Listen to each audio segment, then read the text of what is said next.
தளபதியை வீழ்த்துறதுக்காக திமுக ஒரு துரு பிடிச்ச பழைய ஆயுதத்தை தூக்கிட்டு வந்திருக்காங்க. சோ துரு பிடிச்ச அந்த பழைய ஆயுதம் என்ன அப்படிங்கறத பத்தி இந்த வீடியோல டீடைலா பார்க்கலாம். விஜயகாந்துக்கு எதிராக திமுகக்கு ஆதரவா நடிகர் வடிவேலு பிரச்சாரம் பண்ணாரு. அதுக்கப்புறம் அவரோட நிலைமை என்ன ஆச்சு அப்படிங்கிறது நம்ம எல்லாருக்குமே நல்லாவே தெரியும். சினிமால இருந்து தூக்கி எறியப்பட்டு ரொம்ப நாளைக்கு அப்புறம் மறுபடியும் சினிமாக்குள்ள வந்தாரு.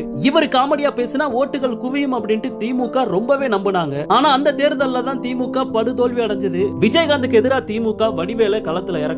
விஜயகாந்த் குடிகாரர் அப்படின்ட்டு திமுக மேடைகள்ல வடிவேலு பாத்தீங்கன்னா ரொம்பவே தரைக்குறைவா பேசினாரு. திமுகவோட உண்மையான எதிரி ஜெயலலிதாவை விமர்சனம் பண்ணி பேசினா டங்குவாரி கிழிஞ்சிடும் அப்படின்ட்டு விஜயகாந்த் மட்டுமே டார்கெட் பண்ணி வடிவேலு பேசினாரு. ஆனா இதெல்லாம் பெருசா கண்டுக்காம விஜயகாந்த் எல்லாத்தையுமே கடந்து போனாரு. அது மட்டும் இல்லாம எதையுமே மனசுல வச்சுக்காம வடிவேலு மறுபடியும் படங்கள்ல நடிக்கணும் அப்படின்ட்டு விஜயகாந்த் சொன்னாரு. இப்படிப்பட்ட சூழல்ல தளபதியை தாக்கி பேசுறதுக்காக மறுபடியும் வடிவேல திமுக உள்ள கொண்டு வந்திருக்காங்க. நேத்து சென்னையில நடந்த திமுக நிகழ்ச்சி மேடையில பல வருஷத்துக்கு அப்புறம் முதல் முறையா வடிவேலு பேசியிருக்காரு. திமுக 2026ல மறுபடியும் ஆட்சி அமைக்கும், அதுவும் 200 தொகுதிகள்ல வெல்லும் அப்படிங்கிற மாதிரி எல்லாம் பேசியிருக்காரு. பட் முதல் மேடை அப்படிங்கிறதுனால தளபதியை நேரடியா அவர் தாக்கி பேசல. ஆனா போக போக தளபதியை டார்கெட் பண்ணி பேசுறதுக்காக தான் வடிவேல திமுக உள்ள கொண்டு வந்திருக்காங்க அப்படிங்கிற மாதிரி சொல்லப்படுது. ஆனா விஜயகாந்துக்கு பண்ண மாதிரி வடிவேலு தளபதிக்கு ஏதாவது செஞ்சாரு அப்படின்னா வடிவேலு நிலைமை என்ன ஆகும் அப்படின்ட்டு யோசிச்சு கூட பார்க்க முடியல. ஏன்னா நம்ம பசங்களை பத்தி எல்லாருக்குமே தெரியும். சீமானோட கட்சியை 4 மாசத்துல நம்ம பசங்க காலி பண்ணிட்டாங்க.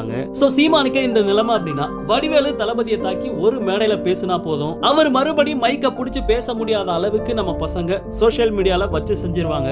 சோ இது எல்லாமே தெரிஞ்சு நான் நாசமா தாண்டா போவேன் அப்படின்ட்டு வடிவேலு நினைச்சாரு அப்படின்னா அவரை கண்டிப்பா தளபதியால கூட காப்பாற்ற முடியாது அப்படின்னு தான் சொல்லணும். ஏன்னா தளபதி வேணாம் பாவம் விட்டுருங்க அப்படின்னு சொன்னா கூட நம்ம பசங்க கேட்க மாட்டாங்க. சோ வடிவேலு அவர்களை கொஞ்சம் யோசிங்க, திமுக கூட மறுபடியும் நம்ம சேரலாமா வேண்டாமா அப்படின்னு.